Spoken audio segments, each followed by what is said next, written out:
भारत माता की, भारत माता की, भारत माता की। वंदे वंदे वंदे। सियावर रामचंद्र भगवान की, मां जानकी की, माता जानकी की।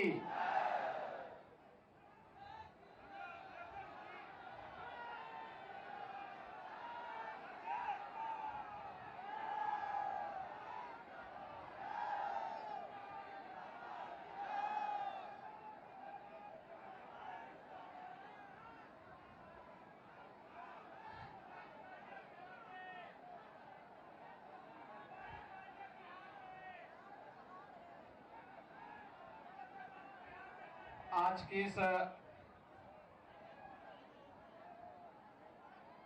चुनाव नामांकन सभा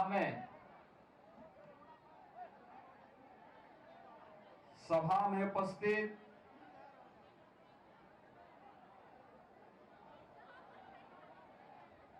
बिहार सरकार के मंत्री श्री जनकराम जी, बिहार सरकार के मंत्री और सोनवर्षा से प्रत्याशी श्री रत्नेश सादा जी,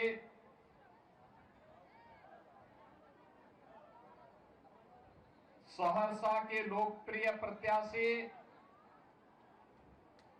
डॉक्टर आलोक रंजन जी, महसी के लोकप्रिय प्रत्याशी श्री गुंजेश्वर शाह जी, सिमरी बख्तियारपुर से एनडीए के प्रत्याशी श्री संजय सिंह जी,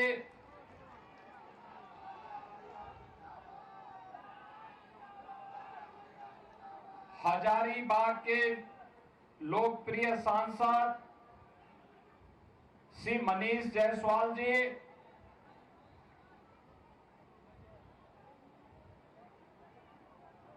उत्तर प्रदेश सरकार के पूर्व मंत्री और प्रयागराज से विधायक श्री सिद्धार्थनाथ सिंह जी, माननीय सांसद श्री प्रदीप वर्मा जी,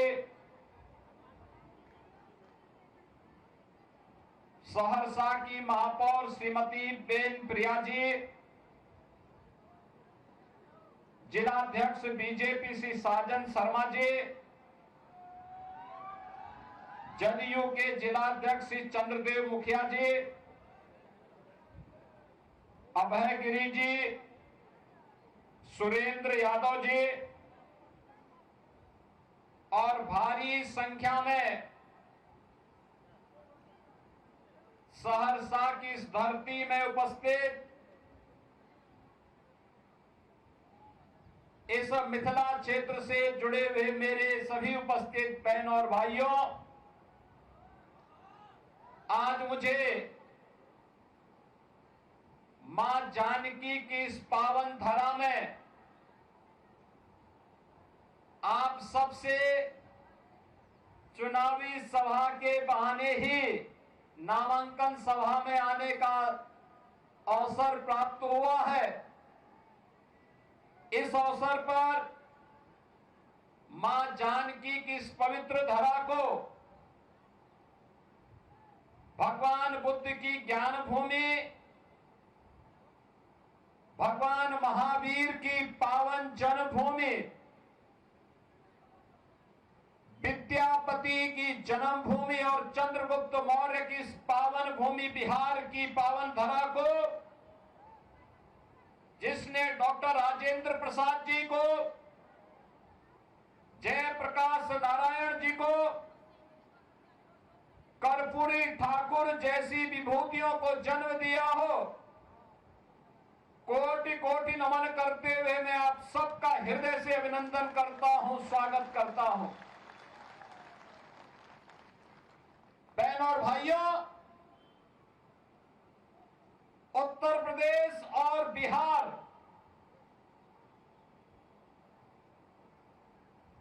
ये केवल राम और मां जानकी के मिलन की ही भूमि नहीं है, यह हम सब की एक साझी विरासत, साझी संस्कृति, आस्था और साझे भविष्य का प्रतीक भी है। और उसी साझी विरासत को एक साथ आगे बढ़ाने के संकल्प के साथ मैं आज उस पावन संकल्प के साथ जोड़ने के लिए आपके बीच में यहां पर उपस्थित हुआ हूं। आज से 10 वर्ष पहले, 8 वर्ष पहले जब हम लोग बिहार में आते थे, एक प्रश्न बिहार की ओर से छेड़ा जाता था और वे बोलते थे, क्या अयोध्या में राम मंदिर बनेगा? हम लोग कहते थे अवश्य बनेगा, अवश्य बनेगा। यहां का राम भक्त कहता था कब बनेगा? हमारे पत्रकार बंधु भी प्रश्न करते थे कैसे बनेगा? और कांग्रेस और आरजेडी के लोग बोलते थे कभी नहीं बनेगा। हम कहते थे बनेगा, बनेगा, अवश्य बनेगा। यहां का राम भक्त कहता था कि रामलला हम आएंगे, मंदिर वहीं बनाएंगे। भविष्य की एक शुभ संकेत को लेकर के उत्साह और उमंग के साथ दौड़ता था, खड़ा होता था। और आज तो अयोध्या में भगवान राम का भव्य मंदिर बन गया है और राम दरबार भी विराजमान हो गया है। अयोध्या में भगवान राम, मां जानकी, भरत जी, लक्ष्मण जी, शत्रुघ्न जी, हनुमान जी, इन सब का दरबार भी राम जन्मभूमि में विराजमान हो गया है। और अब तो बिहार की धरती पर भी मां जानकी का 900 करोड़ रुपए की लागत से भव्य मंदिर का निर्माण का कार्य प्रारंभ हो चुका है। यह है विरासत। और बिहार के पास तो एक समृद्ध विरासत है। इस समृद्ध विरासत मां जानकी का भी है। इस समृद्ध विरासत भगवान बुद्ध की ज्ञान की परंपरा का भी है। भगवान महावीर की जन्मभूमि का भी है। विद्यापति के ज्ञान की परंपरा का भी है। आर्यभट्ट के गणतज्ञ जैसे विश्व प्रसिद्ध गणतज्ञ की विरासत का भी है। और वैशाली के लोकतंत्र की भी है। और लोकतंत्र पर आ जाएंगे, कोई जेपी खड़ा हो जाएगा बिहार से लोकतंत्र को बचाने के लिए। वह समृद्ध विरासत भी बिहार के पास है। याद करिए, इसी बिहार की धरती ने डॉक्टर राजेंद्र प्रसाद जी को जन्म दिया था। देश के प्रथम राष्ट्रपति बने और राष्ट्रपति बनने के बाद स्वतंत्र भारत में सोमनाथ के मंदिर का पुनरुद्धार का कार्य होना है। पंडित जवाहरलाल नेहरू ने कहा नहीं जाना है। राष्ट्रपति ने कहा नहीं, मैं जाऊंगा, क्योंकि भारत के सांस्कृतिक, भारत के नए आभा को वैश्विक जगत में प्रस्तुत करना है। इसलिए सोमनाथ के मंदिर के पुनरुद्धार के कार्य का कांग्रेस भले ही विरोध करेगी, लेकिन भारत के राष्ट्रपति के नाते भारत की आस्था का सम्मान करना मेरा दायित्व है। और डॉक्टर राजेंद्र प्रसाद जी वहां गए थे, सोमनाथ की धरती पर गए थे।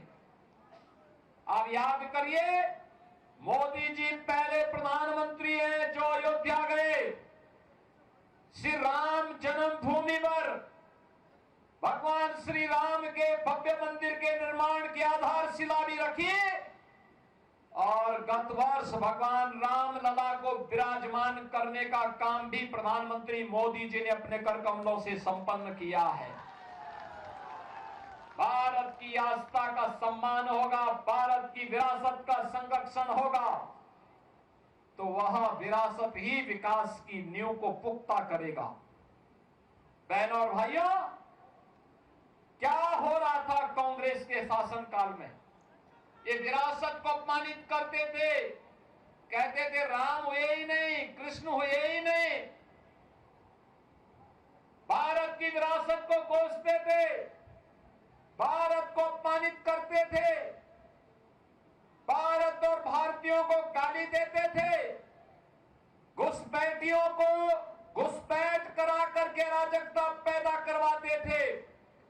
और आरजेडी को तो कहना ही क्या, इन्होंने बिहार का विकास नहीं किया, अपने परिवार का विकास किया। इन्होंने परिवार का विकास किया। मोदी जी कहते हैं कि 140 करोड़ का भारत मेरा परिवार है, और लालू जी कहते हैं कि राबड़ी देवी का ही परिवार मेरा परिवार है। आरजेडी उससे बाहर नहीं सोच सकती। एनडीए पूरे भारत के लिए सोचता है, और डबल इंजन की सरकार बिहार के उस विकास को आगे बढ़ा रही है। नीतीश जी के नेतृत्व में पिछले 20 वर्षों में बिहार ने विकास की जिस नए प्रतिमान को आगे बढ़ाया है, ऊंचा किया है, आज गांव-गांव की कनेक्टिविटी को तेज किया है, उद्योग लगने प्रारंभ हुए हैं, इंजीनियरिंग कॉलेज बन रहे हैं, विश्वविद्यालय बन रहे हैं। आज बिहार के अंदर विकास एक नई आभा के साथ आगे बढ़ रहा है। बिहार के अंदर बाढ़ की समस्या का समाधान तेजी के साथ आगे बढ़ रहा है। आज जब बिहार में विरासत और विकास के इस अभियान को आगे बढ़ाने का कार्य एनडीए की डबल इंजन की सरकार आगे बढ़ा रही है, बिहार की पहचान आज मेट्रो के रूप में, रेलवे की बेहतरीन कनेक्टिविटी के रूप में, हाईवे के रूप में, एक्सप्रेसवे के रूप में, एयरपोर्ट के रूप में, वाटरवे के रूप में आज जब बिहार को पहचान मिल रही है, तो आपकी इस पहचान को फिर से धूमिल करने के लिए कांग्रेस और आरजेडी ने एक सगोपा छोड़ा है कि विकास नहीं, बुर्का चाहिए। उनको विकास नहीं चाहिए, उनको तो बुर्का चाहिए, जिससे फर्जी वोट डाल करके यहां के गरीबों और दलितों के हकों पर वे डकैती फिर से डाल सके। बहनों और भाइयों, ये बिहार के चुनाव में ये विकास की बात नहीं कर रहे हैं। इनको विकास नहीं चाहिए, इनको बुर्का चाहिए। फर्जी वोट डलवाएंगे लेकिन चेहरा नहीं दिखवाएंगे। तीर्थ यात्रा में विदेश जाएंगे, एयरपोर्ट पर चेहरा दिखाएंगे, अपना वहां पर पासपोर्ट दिखा करके अपनी फोटो भी दिखाएंगे, लेकिन बिहार में वोटिंग होगी तो कहेंगे कि नहीं, बुर्का को छेड़ो मत, चेहरा दिखाओ मत, फर्जी वोट डलवाने दो, जिससे बिहार के गरीबों के हकों पर फिर से डकैती डाली जा सके। कांग्रेस और आरजेडी आज ये साजिश कर रही है, लेकिन इनकी साजिश सफल नहीं होने पाएगी। अब इनकी साजिश को सफल नहीं होने देना है, और इसीलिए हम आपके पास आए हैं कहने के लिए, बिहार के सामने कांग्रेस और आरजेडी ने पहचान का संकट खड़ा किया था। याद करिए, इन लोगों ने हर जिले में एक एक बड़ा माफिया पाल डाला था।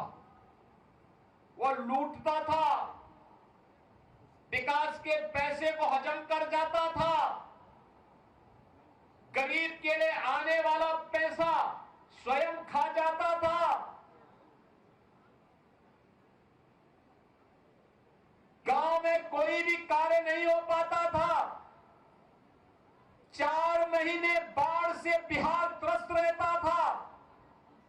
न हाईवे, न रेलवे, न मेट्रो, न कोई नई विश्वविद्यालय, न कोई इंजीनियरिंग कॉलेज, न कोई चिकित्सालय, कोई सुविधा नहीं मिल पाती थी। और विरासत को तो अपमानित करते ही थे। पर्व और त्योहार आता था पहले से ही लोगों में अपशकुन नजर आने लगता था कि पता नहीं कहां दंगा हो जाए, कहां गुंडागिर्दी करके किसके किस पर कहर पड़ जाए। बहनों और भाइयों, ये डबल इंजन की सरकार आने के बाद दंगे बंद हुए, गुंडागिर्दी बंद हुई, अराजकता बंद हुई, विकास तेजी के साथ आगे बढ़ा है।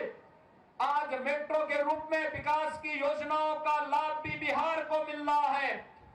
तेजी के साथ गरीब कल्याणकारी योजनाओं का लाभ बिना भेदभाव के हर गरीब को, हर गांव को, हर किसान को, हर नौजवान को उपलब्ध करवाया जा रहा है। आज आप देख रहे होंगे हर गरीब के पास मकान बन गया। 4 करोड़ गरीबों को देश के अंदर मकान बन गए। सर्वाधिक दिनों तक कांग्रेस ने शासन किया, लेकिन वह मकान गरीब का नहीं बना पाई। हर गरीब के घर में शौचालय बन गया, हर गरीब को उज्ज्वला योजना का फ्री कनेक्शन मिल गया, हर गरीब को 5 लाख रुपए की स्वास्थ्य बीमा का, आयुष्मान भारत की सुविधा का लाभ मिल गया और हर गरीब के लिए फ्री में राशन की सुविधा का लाभ भी मोदी जी ने सब पूरे देश के अंदर 80 करोड़ भारतीयों को उपलब्ध करवा दिया। पहले ये कहां जाता था? पहले सभी पैसा यही कांग्रेस, आरजेडी और उनके जितने भी पार्टनर्स थे उन सब में ये बढ़ जाता था, गरीब के पास नहीं आ पाता था, गरीब ताकता रह जाता था और ये लोग यहां का पैसा दुनिया के बैंकों में जमा करके आने वाली कई पीढ़ियों के लिए खजाना वहां भर देते थे।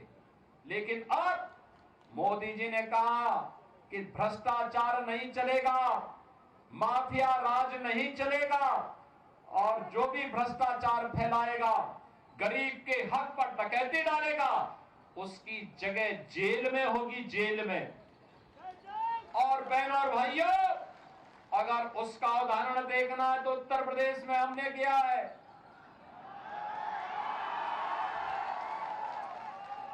सिद्धार्थनाथ सिंह जी हमारे विधायक हैं, मंत्री रहे हैं हमारे साथ में उत्तर प्रदेश में। इन्हीं की विधानसभा में एक माफिया था, दुर्दांत माफिया था। उसके बंगले को हमने खाली करवाया और फिर बुलडोजर चलवाया। फिर उस वहां पर गरीबों के लिए आवास बनाए, हाई राइज बिल्डिंग बनवाई और गरीबों को फ्री में एक आवास उपलब्ध करवा दिया। ऐसे लखनऊ में भी होने जा रहा है।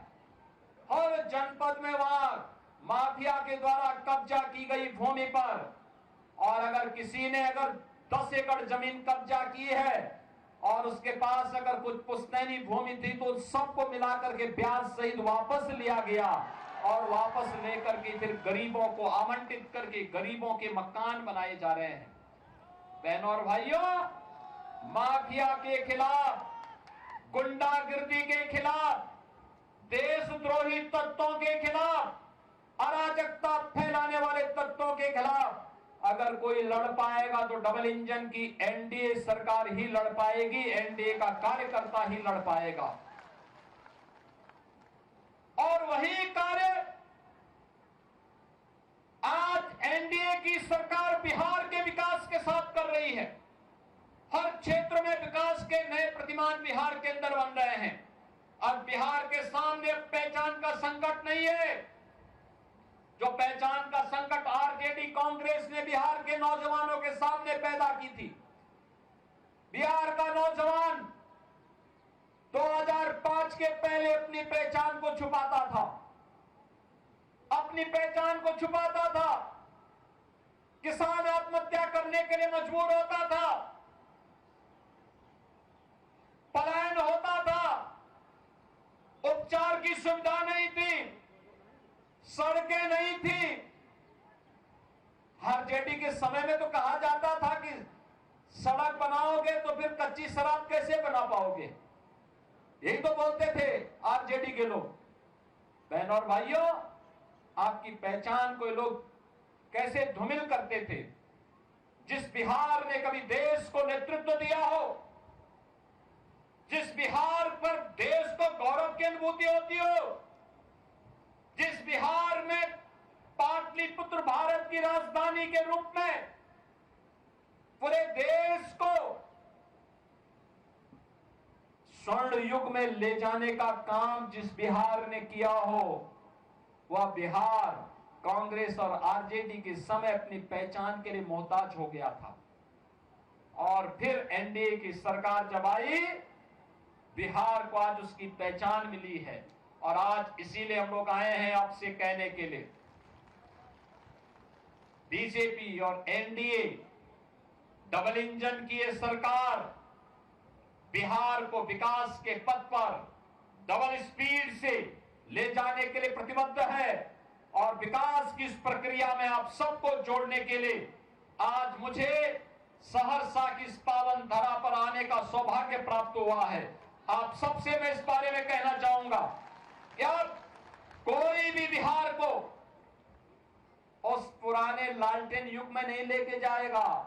अब तो एलईडी की दुधिया लाइट में नीतीश जी बिहार को लेकर के आगे बढ़ चुके हैं और बिहार के विकास को कोई बाधित नहीं कर सकता। और बिहार के इस विकास को आगे बढ़ाने के लिए ही आज आप सबका आह्वान करने के लिए मैं आपके बीच आया हूं।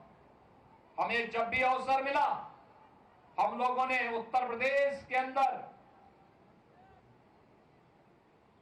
इन महापुरुषों से प्रेरणा प्राप्त करते हुए कुछ न कुछ नया करने का काम किया है।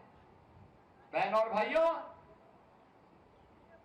सरदेव जयप्रकाश जी की पावन जन्मभूमि उत्तर प्रदेश और बिहार के जंक्शन में बलिया जनपद से सटे हुए है।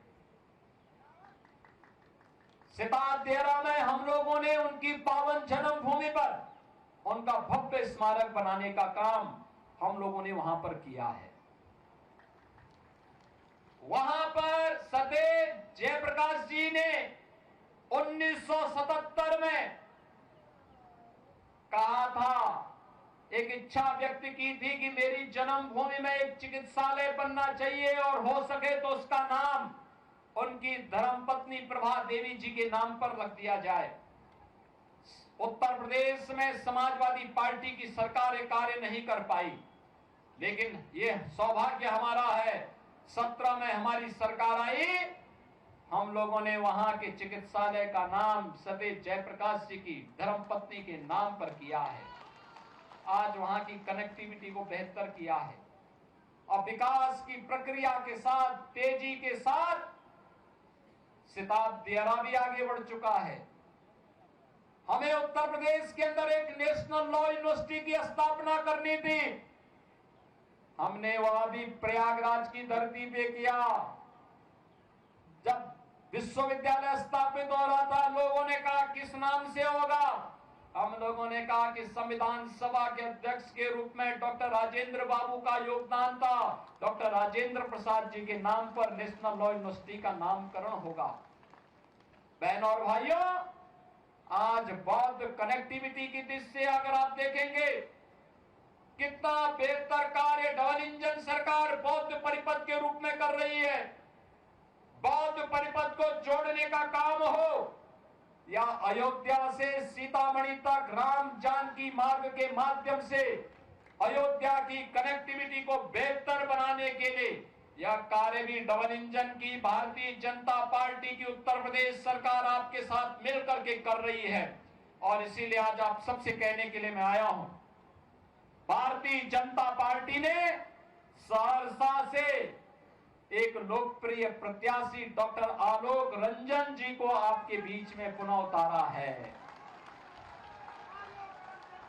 डॉक्टर आलोक रंजन जी आपके बीच में हैं। सोनबरसा से बिहार सरकार के मंत्री श्री रत्नेश सारा जी प्रत्याशी के रूप में आपके बीच में हैं। महासी से श्री गुंजेश्वर शाह जी प्रत्याशी के रूप में आपके बीच में हैं और एनडीए लोजपा के प्रत्याशी सिमरी बख्तियारपुर से श्री संजय सिंह जी आपके बीच में हैं। बहनों और भाइयों, ये एनडीए के हमारे प्रत्याशी हैं। एनडीए के इन प्रत्याशियों को विजयी बना करके भेजेंगे ना, बना करके भेजेंगे, ये सब विजयी बन करके जाएंगे ना। तो आज तो नामांकन की प्रक्रिया पूरी होने जा रही है। अभी दीपावली के बाद चुनावी सभाएं होंगी। इस अवसर पर आप सबका मैं आह्वान करूंगा, ये चारों प्रत्याशी यहां पर एनडीए के हैं। इन एनडीए के हमारे प्रत्याशियों को भारी बहुमत से विजयी बनाना है, एनडीए की सरकार को लेके आना है। आप सब इनको विजयी बनाएंगे तो मेरे साथ बोलेंगे भारत माता की, भारत माता की, भारत माता की जय जय श्री राम, जय जय श्री राम। आप सबको दीपावली की और छठ महापर्व की मंगल में शुभकामनाएं देते हुए मैं वाणी को विराम देता हूं। धन्यवाद, जय हिंद।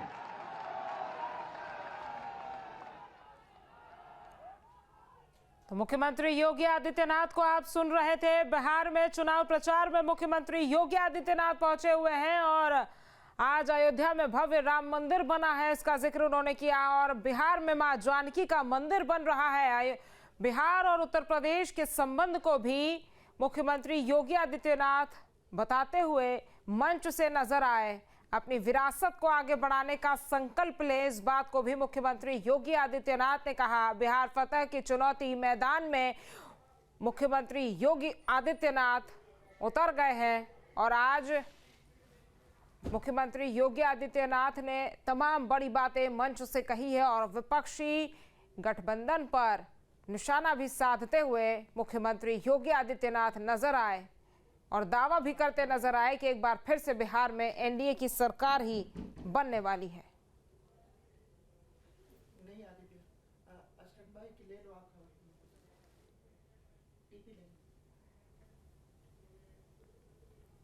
चलिए खबरों में आगे बढ़ेंगे। उत्तर प्रदेश के मुख्यमंत्री योगी आदित्यनाथ बिहार दौरे पर हैं। सियासी दौरे के बीच सीएम ने दानापुर विधानसभा में चुनावी जनसभा को संबोधित किया। सीएम ने इस दौरान विपक्ष पर निशाना साधा। उन्होंने कहा कि विपक्ष के एजेंडे तो हमेशा से सिर्फ परिवार वाले ही रहे हैं। उन्होंने कहा कि चुनावों में ये लोग एसआईआर का विरोध इसीलिए कर रहे हैं क्योंकि ये चाहते हैं कि जिसके मन में जैसा वोट आए डालकर चला जाए।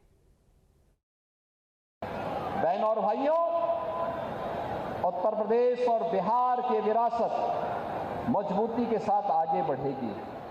और याद करिए, डबल इंजन की एनडीए सरकार है जो आरजेडी कांग्रेस के भ्रष्टाचार के साथ साथ आपराधिक उद्योग को भी नियंत्रित कर सकता है, मजबूती के साथ नियंत्रण करेगा।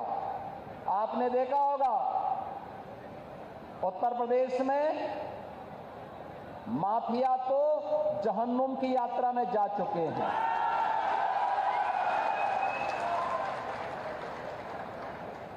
उत्तर प्रदेश में बड़े बड़े जो दुर्दांत अपराधी पहले अपने आप को छाती ठोक करके अपहरण उद्योग में लिप्त थे, आरजेडी के ही पार्टनर वहां पर भी इस अराजकता को फैलाते थे।